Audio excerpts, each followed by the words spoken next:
Hey everybody, it's me Marquita, and I was just sitting here thinking food for thought. Um,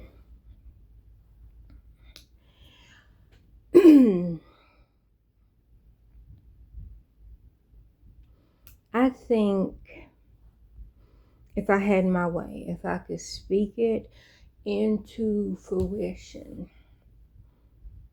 Lord Jesus Yahweh, please give me the power of the ancestors to speak this into existence.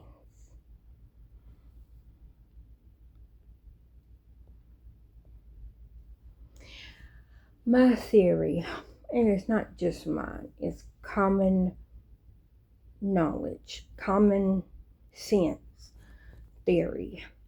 So this is just within my head. I think if the ones in power,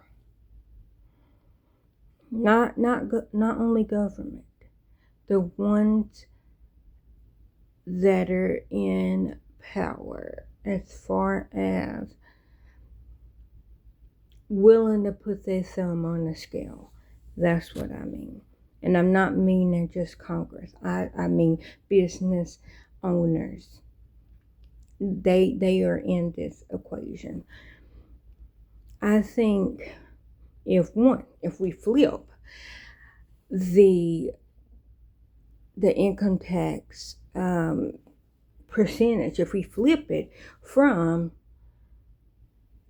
the billionaires pay 0.2%, and the ones that make under 180,000, I just said under $100,000 a year. If we could just flip it, because right now how it is under 184,000 have to pay 12.2% in income tax. And then if you have over a billion with a B, dollars, yours is 0.002%. So I'm like, okay, let's flip it. Common sense, right? Let's flip it.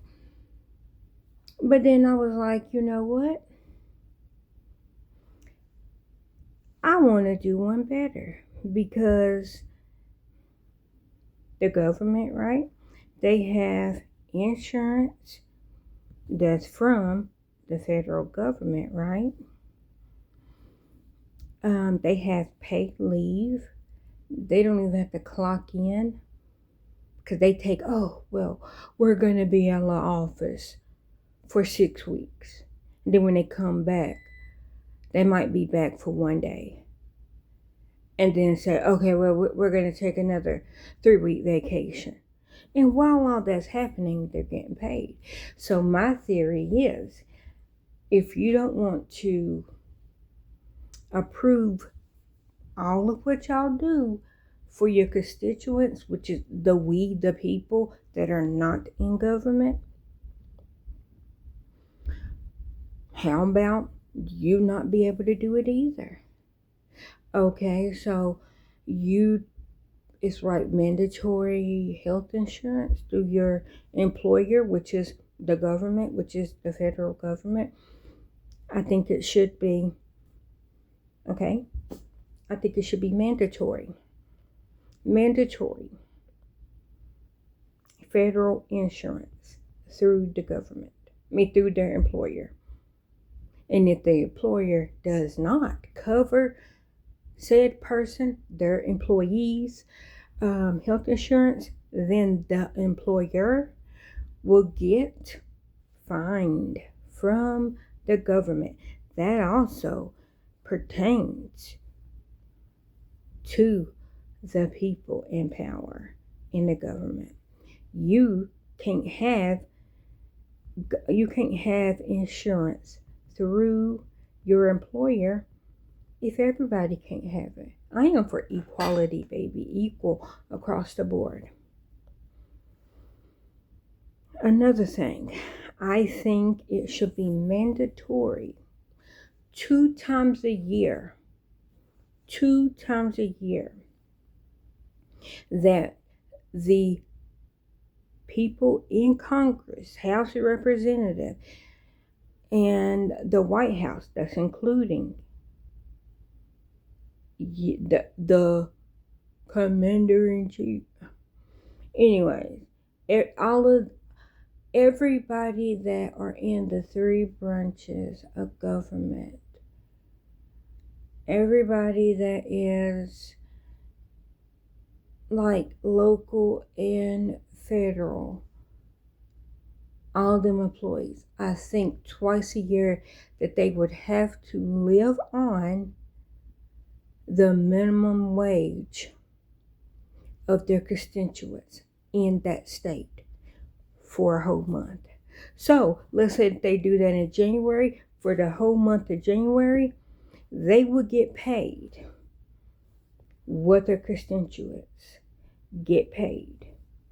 And they cannot touch their federal banking accounts. So they could be billionaires, trillionaires, whatever. You can't touch that banking account.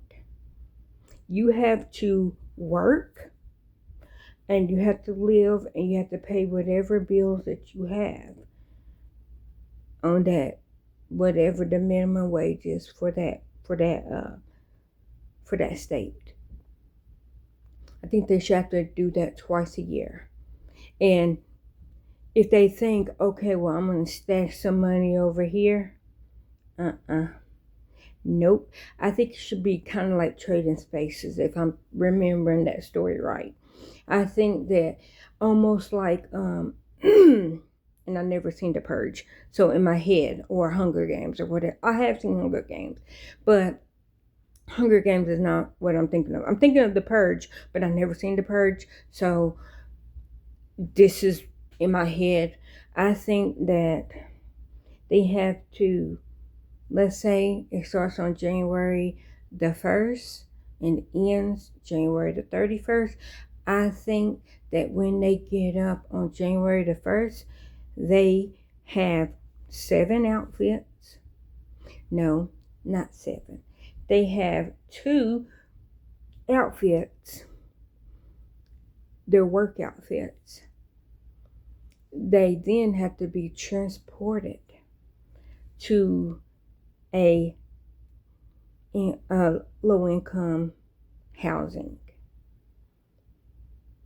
And they wake up with $0. That's no cash. They can't touch their banking account. They only can work a minimum wage job. They have to live. They have to shop. All that. Like the poorest of them in that state. Just to see how it feels. Like, I'm not saying that as a punishment. I'm just saying when they're like, oh, healthcare is a choice.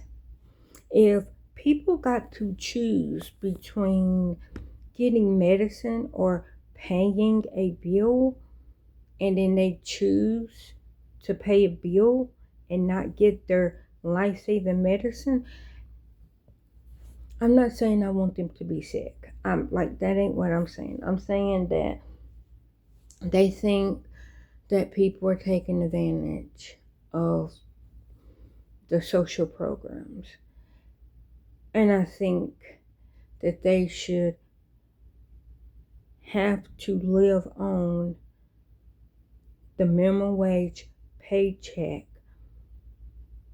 of the constituents while paying bills, while having to figure out how to make $1 out of 15 cents. They have to pay all their bills while getting food, while getting back and forth to work.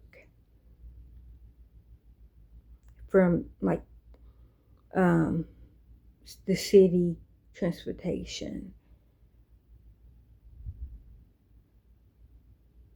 And because they're working, this me, you know what? I said a month, but a month to me, I think that they can do a month. 2 months straight. So like February is a short month, so let's throw February in there. So January and February, and then they can go back to their cushy life after February. And then they have to do it, let's say July and August. It's pretty hot in July and August. Yeah. So July and August, oh, and that's 31. See, is that cruel? 31 to 31.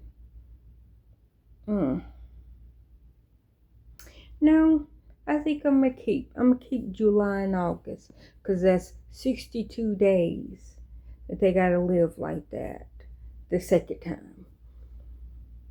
And then the first time, what that would be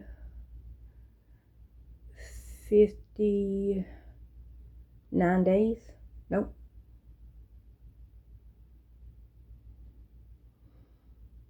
Is that right? 31, 28. Yeah, 59 days. 59 to 60 days. It depends. Leap year would be 60 days. Is that right? That don't seem right. No, it is right. Okay. Anyways, yeah. That's what I think should happen. And I think that while they're working the 60 day or 59 days in the 62 days, I think that they have to pay the 12.2% in federal income tax. And they can't claim it on their taxes because it's deemed a child credit. And since they did away with the child credit, they don't get to put their technically 4 months, but two months at the beginning and 2 months at the end. They don't get to claim that on their federal income tax, because that is deemed a child care credit. I think that's the right word. Child care credit. And since they did away with it, they can't claim it. So they gotta work them months with getting wages held, and they can't get that money back.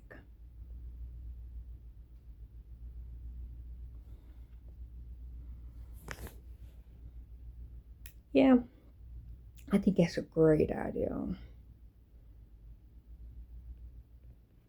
I think that's a great idea. And their real life bills, like just because they're not living at their house, if they got a mortgage, they still got to pay that mortgage, which is probably more than they would make a year at their minimum wage job. If they got a car payment, you still got to pay it even though you can't use your car. Just let's deem that under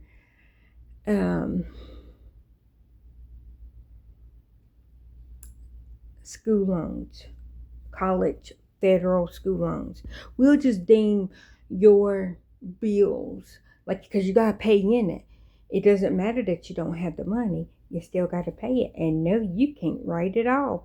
No, you cannot get paid back, because when the stores raise the price on goods and then the government reimbursed them because they had to miss out on money, but then they get paid back, but bitch, your prices are still up, and we didn't get paid back because we had to pay the high prices.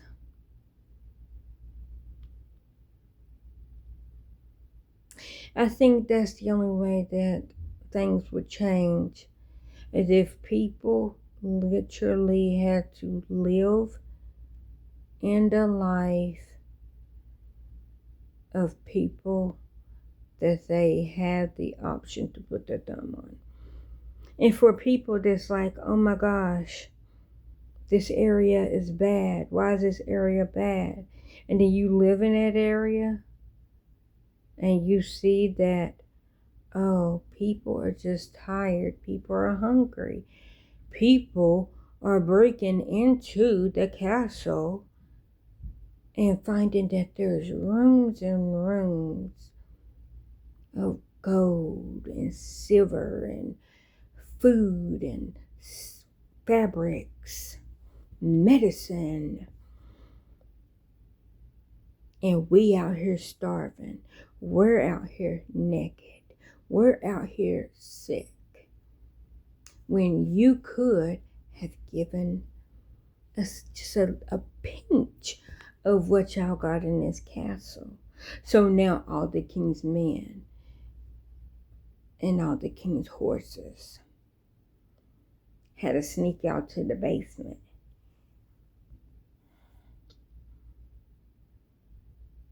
Or Jack and Jill went up the hill to fetch a pail of water. Jack fell down and broke his crown, and Jill came tumbling after.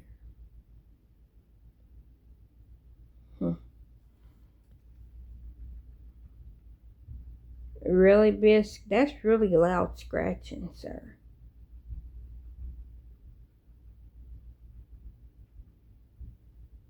Did you get the itch? I'm only asking because that was pretty loud. Oh, okay, I'll mind my business. I got cussed out by a glare. I mind my own business.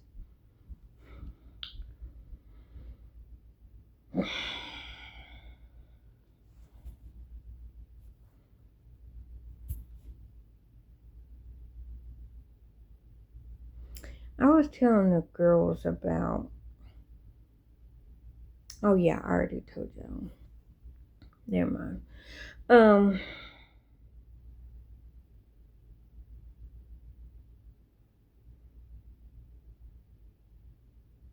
It's just little things that if I could just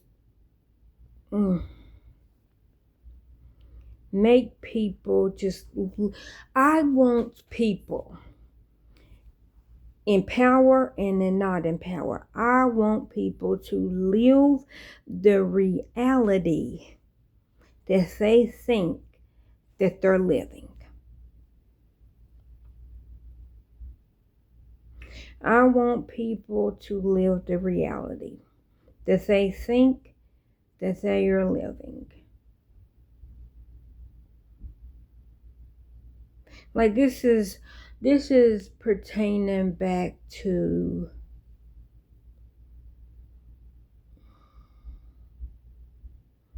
Stephen Miller. When he's like, oh my gosh, there's so much crime in the streets. And they are breaking into stores and pulling the store owners out and abusing. Where? If that is happening, why is it not on the news? Because to me, wouldn't that be something that y'all will have running all the time on the news, of just people getting snatched out of their businesses and attacked by the people? Oh my words. The shock and horror of it all.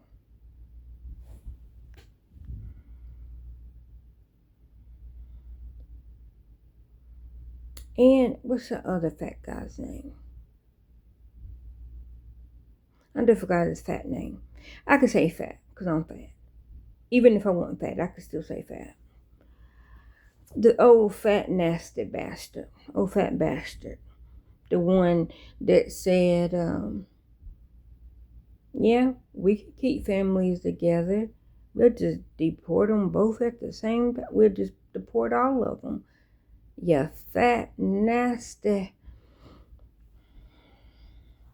Yeah. Oh, fat bastard. How about we deport you?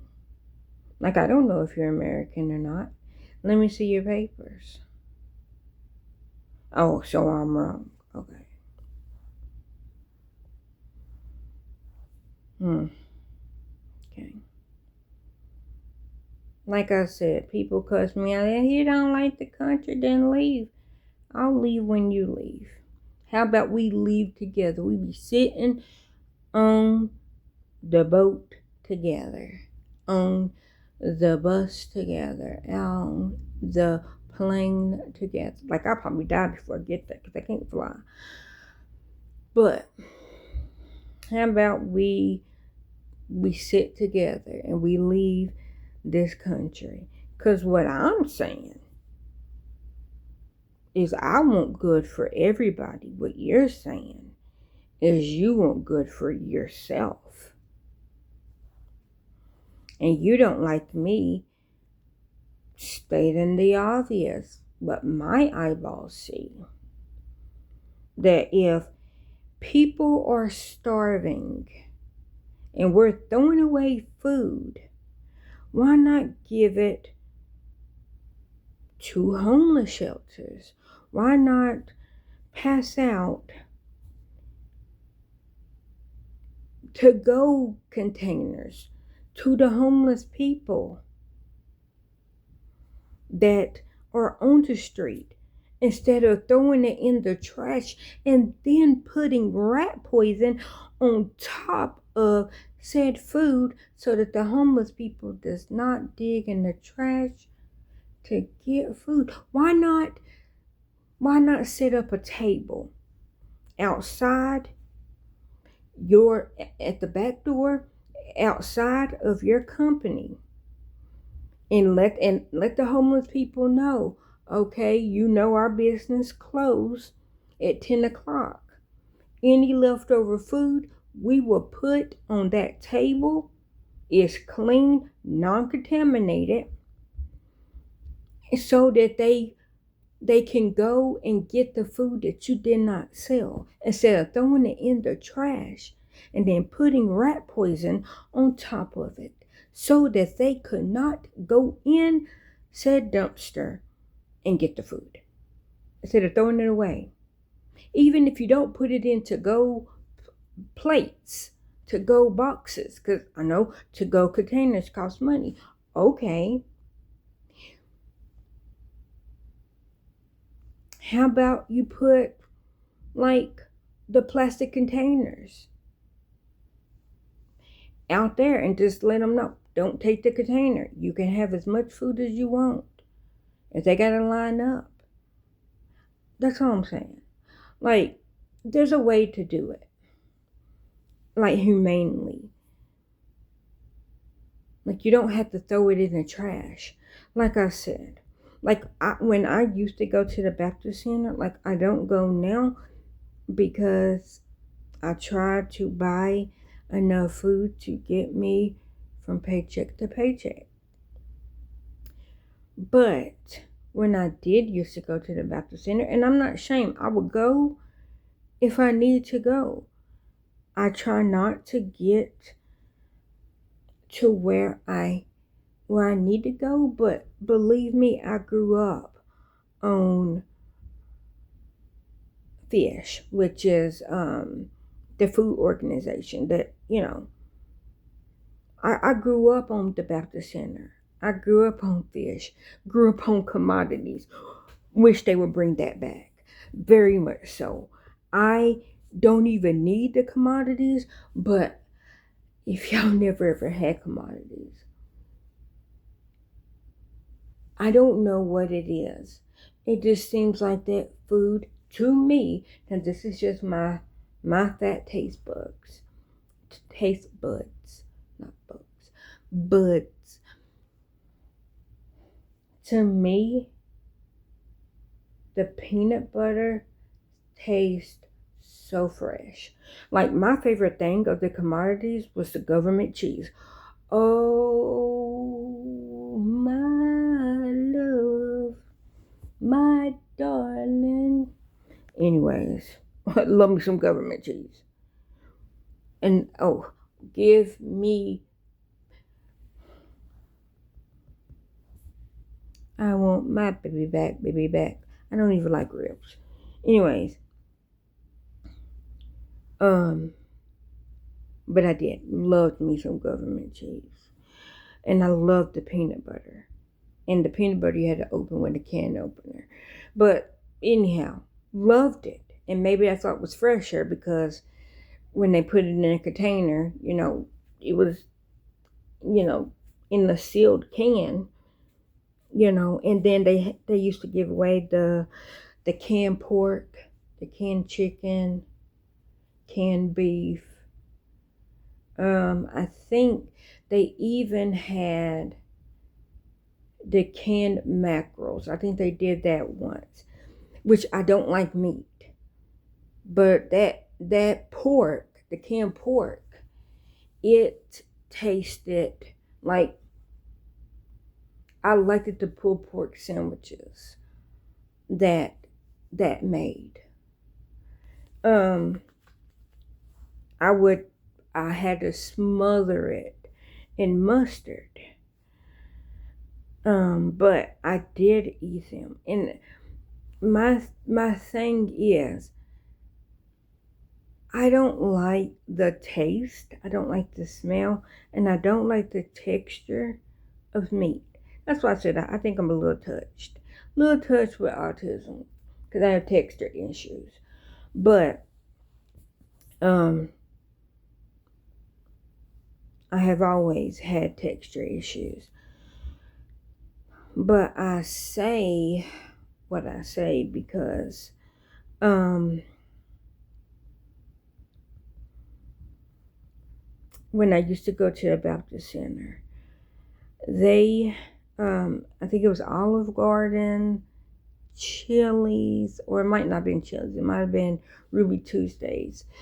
But it was like three restaurants that always donated some of their leftover things. And like every once in a while you would be able to get some good stuff. And you never knew what it was because it wasn't like, okay, this is lasagna. It'd just be, you'd just see like this log and it would have numbers on the outside of it. And you could see that, okay, it's red.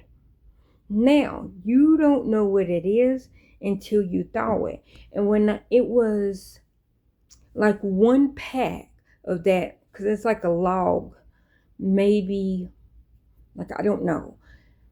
But it was like a long log to where I used to cut it into 4. And then one little half of that 4 used to feed like 2 people, which at that time it was me and my ex. But like they were big, but it was like the one big pack could, like if you cut it in half, it could feed like one half could feed like a family of 4. Sometimes it was lasagna, sometimes it was soup. Like they never did just give out sauce. It was always like a leftover meal. Sometimes you could have got the potato soup. Sometimes it was chicken Alfredo. So you never knew what it was. It was a soup or like a dish that they did not sell. Like I said, Ruby Tuesdays. I think a couple of times I got, it might not be Ruby Tuesdays. Maybe it was Fridays. I know it was Olive Garden, and then it was like another one. I want to say Ruby Tuesdays, but I could be wrong. I know it wasn't Chili's. I'm going to say Ruby Tuesdays just for the sake of argument. But like you never knew what it was, because sometimes it was like sweet and sour. Like one had like sweet sour chicken, like I got that once before, and then one was like a matzo ball soup. That might have been Olive Garden, and then another one was like sweet potato gnocchi soup or something like that. It was like one. And it might not have been sweet potato, but it tastes like sweet potatoes. And then it had like, I'm gonna say it had gnocchi in it. I don't know it to be true, but it had like balls of pasta. That's why I was like gnocchi. Like I know gnocchi is like made out of potatoes, but whatever it was, oh, it was so good. But my point of me saying that is, them companies donated their food to Second Harvest, and then Second Harvest delivered it at the different Baptist centers in Knoxville. And instead of them throwing it away, they donated it, and maybe they was getting a tax write-off, so it like they wasn't losing no money. They was donating to churches, and then so that they didn't have to throw away the food, but then they'd get to write it off. Like I don't know how it worked, because I don't know, but I don't understand why my restaurants can't do that. Instead of throwing the food away, they're putting rat poison for the homeless people.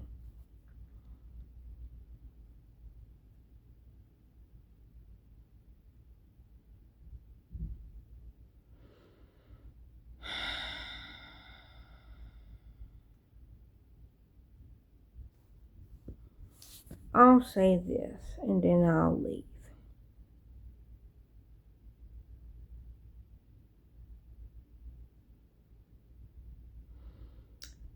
I am a Christian. I not represent, what's that called? I identify as a Christian, but not the modern day Christians. I am the type of Christian that I want to feed everybody. I want equality for everybody. Like I want to turn my other cheek. Now, look, God knows my heart, and He knows I try. Sometimes the world overpowers me, and my cheek is like, I don't have any room. My neck is stiff. I cannot turn the other cheek. Today I got a stiff neck. So anything that anybody says and does, sometimes, I got a stiff neck. I can't turn the other cheek. I can't. God knows my heart. God knows I try. Oh, He knows. Oh, He knows. Oh, He knows. Sometimes I wake up with a stiff neck. And a bisque. Oi. Did y'all knock down something? I don't know if it sounded like they knocked something down. Hopefully it wasn't glass.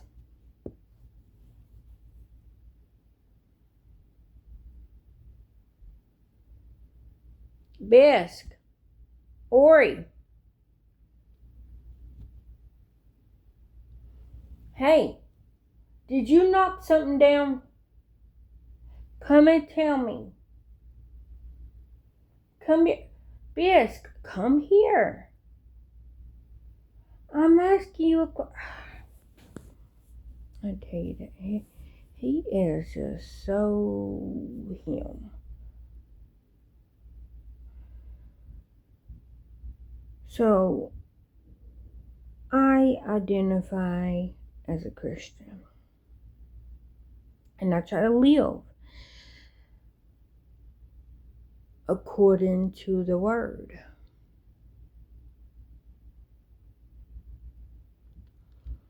And I say that to say,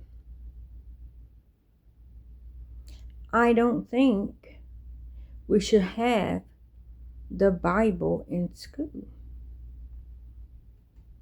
I think if they do, it should be a choice. But if the Bible is in school, I think all religions, the Quran, is that how you say it? Quran. I think that should also get to be in school. I think the Jehovah book should have to. My point of it is, if we're going to have one religion in school, we should have all of them. And it shouldn't be a force. It should be voluntarily. If a child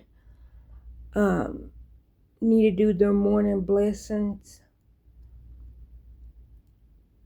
make it to where, like, that they're not interrupting class, but like a kid goes to a special election, a special, not election, what is that? Elective.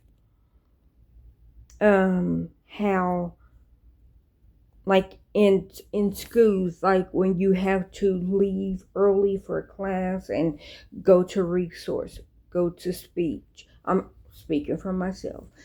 Like in the middle of class, or you have to go to like another class for like that type of thing. Like a special teacher will come and get you, and like how kids, like I know when the girls was in during COVID,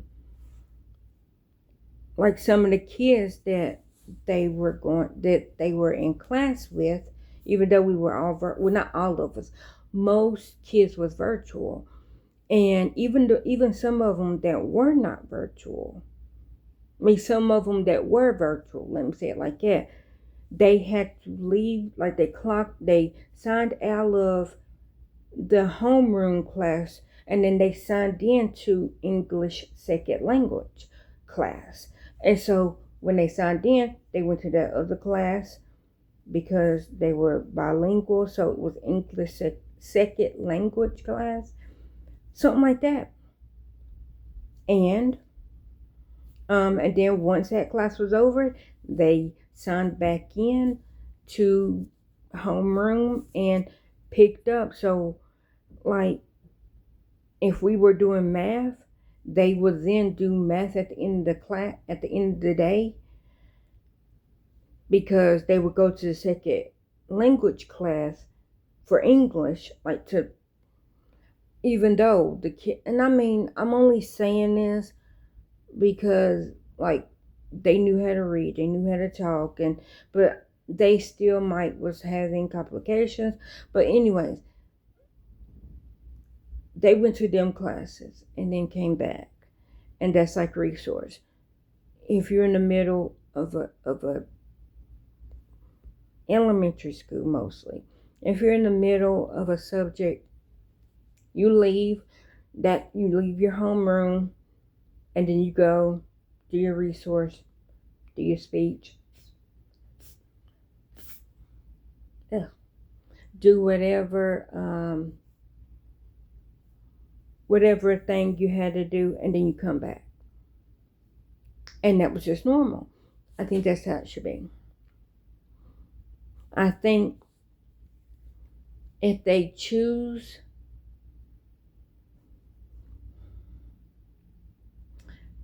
maybe make it as one of the things, instead of be like, okay, well, everybody has to go to gym, everybody has to go to middle school. For me, let me because I haven't been in school for quite some years, but like in middle school we had to go to PE, we had to go to computer, we had to go to, oh, I don't even know what class that was, but it was where you could like make a car, or like play on the computer, or it was like four like different things in that one class. And one was like broadcasting, when you get to make announcements over, the school announcements every morning, or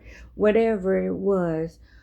That was an option. Or you can make a wooden car and race other people, or something about a computer. But anyways, that was like what. And then like we had to do computer, which, typing, and we had to type this one thing in. My brain is like, what you're not gonna do is try to put something else on my brain. Because first of all, my brain is like, yeah, we don't spell. I know how to spell. So I know how to read. Yeah. But my brain is like, yeah, what you're not going to do. Well, what we are not going to do is learn how to type on the computer. And that was like the very first time I ever well, no, see, I lied, and I did not even need to. The very first time I touched a computer that I can remember was in second grade. And that's when we played the good old Oregon Trail on the floppy disk. I'm that old. I am floppy disk on an Apple computer, Oregon Trail, Pixie old. That's how old I am. But I think if Christianity, if the Bible is in school, I think all of them, all religions and their books have to be, or get, let me not say have, they get to be in school also. Because not everybody is a Christian. Not everybody identify with Christianity. Not everybody identify with Judaism. Not everybody identify with Hinduism, with Buddhism. Nope, I don't think that's the name of it. Protestant, which I think is a form of Christianity, right? I don't know. Don't get me lying. I think whatever religion a person is, if Christianity is going to be allowed in school, I think all religions should be allowed in school. Because I have said this multiple times, and Gary, he doesn't really agree. Well, he doesn't at all. He doesn't agree with my thinking. And I'm okay. Like Kendrick said, I'm fine. I pushed the line with it. Most people don't like the West Coast. I'm fine, but I pushed the line with it. But my thought is, I believe in God. I believe in Jesus. Jesus is my Lord and Savior. And I believe that with my whole heart. But I don't think that that's the one religion. I think it's my my personal one religion. That's mine, and I'm willing to fight and die for it. But I'm not going to tell somebody that their religion is not their true religion, because I don't want nobody to tell me that my religion is not my true religion. And that's how I feel. So when I say that the Bible should not be in school, it's not because I don't think that Bible like that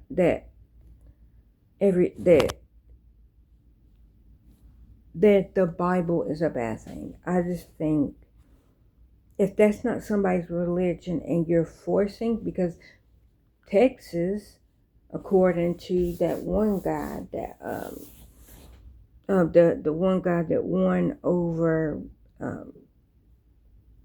Jasmine Crockett, I don't know his name, don't care to know his name. That guy in Texas, he was asking because it was one of the other people was saying that they're going to start putting priests in school and the Bible is going to be taught. And I'm like, say what? Not like in Young Life. And let me say Young Life, because this is what I can not demonstrate as an example. Because Young Life, yes, was a Christian organization, but it was not during school. It was an after school program that just sometimes used the actual school for a meeting place. It was not during school. Now, when they were talking about putting a priest in school and teaching the Bible, it was going to be during school hours. And it wasn't as an elective, it was as a part of the curriculum.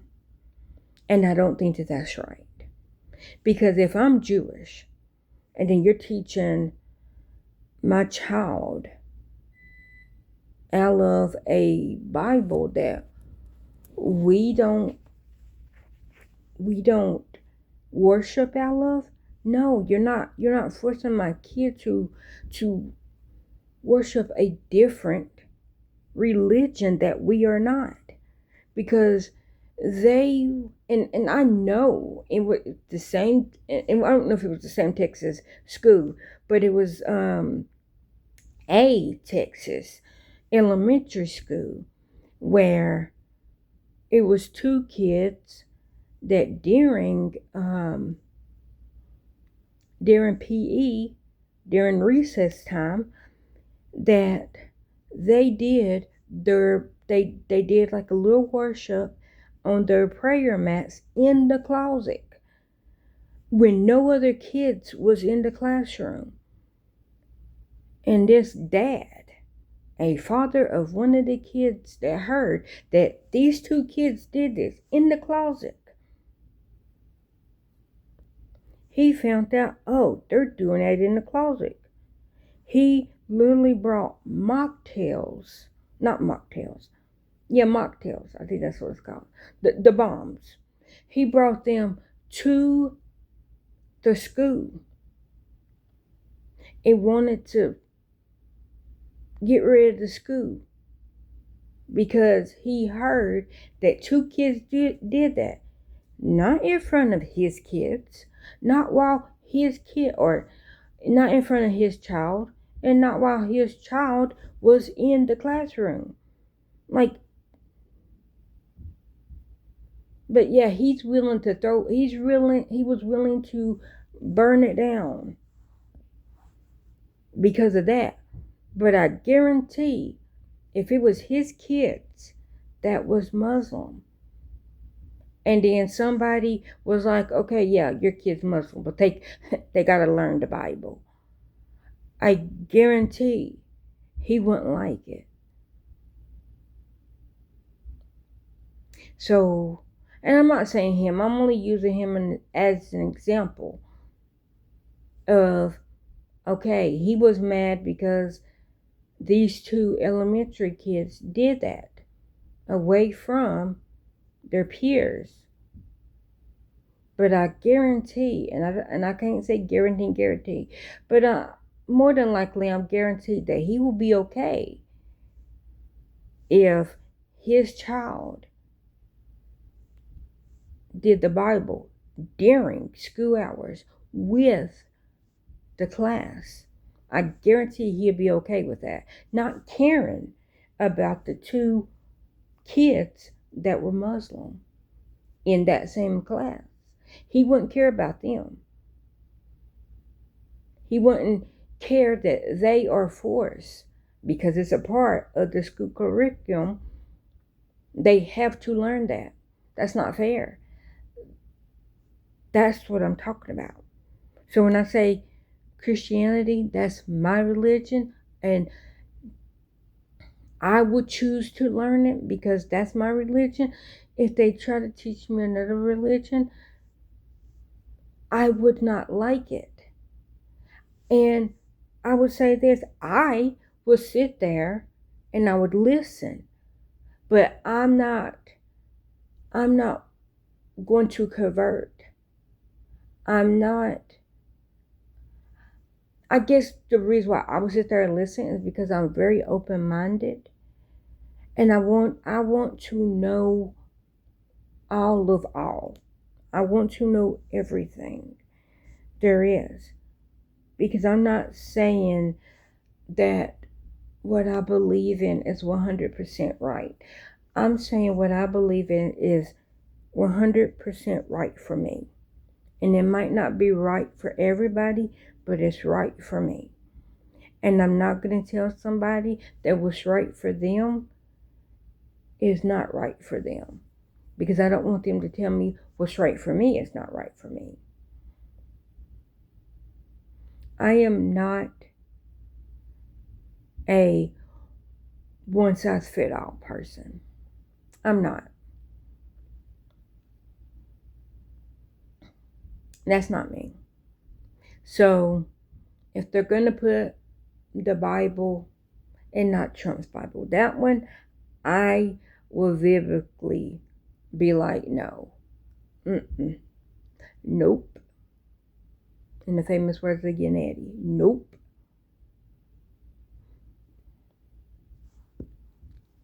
No, my kid will not be learning that one. That is a false prophet. That is a false God. That will never enter my kids' ears willingly. Nope. I rebuke that and the person that made it in the name of my Lord Jesus Christ, Yahweh the Almighty.